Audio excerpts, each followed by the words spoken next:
સૌરાષ્ટ્ર બ્રાન્ચની કેનાલ તૂટતા જામનગર જિલ્લામાં પાણી વિતરણ વ્યવસ્થાને મોટો ફટકો પડ્યો છે।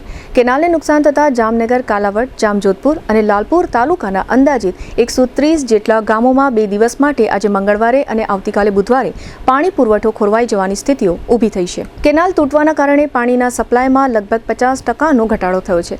જ્યાં અગાઉ રોજના 60 થી 65 MLD પાણી મળતું હતું, ત્યાં હવે માત્ર 30 MLD આસપાસ પાણીનો જથ્થો ઉપલબ્ધ થશે।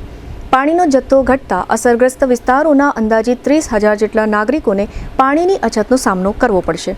હાલ જામનગર જિલ્લાના કુલ 428 ગામોમાંથી 296 ગામોમાં નર્મદા જૂથ યોજના હેઠળ પાણી પુરવઠો કરવામાં આવી રહ્યો છે। કેનાલ તૂટવાની ઘટનાને પગલે હવે અસરગ્રસ્ત ગામોમાં પાણી વ્યવસ્થા જાળવવી તંત્ર માટે મોટો પડકાર બન્યો છે।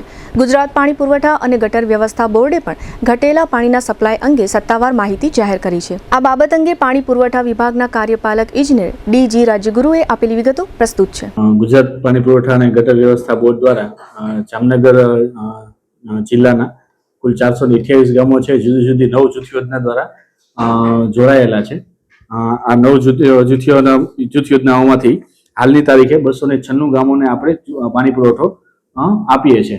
જે પૈકી હાલ જે પરિસ્થિતિ સર્જાયેલી છે તે સૌરાષ્ટ્ર બ્રાન્ચ કેનાલની અંદર ભંગાણ થયેલું હોય, જેને કારણે જે કાલાવાડ તાલુકો છે, જામજોધપુર તાલુકો છે અને લાલપુર તાલુકાના અમુક ગામો છે, એ બધા મળી અને કુલ 130 જેવા અંદાજિત ગામો જે આપણી પાસેથી પાણી પુરવઠો મેળવે છે એમને અસર થવાની શક્યતાઓ છે।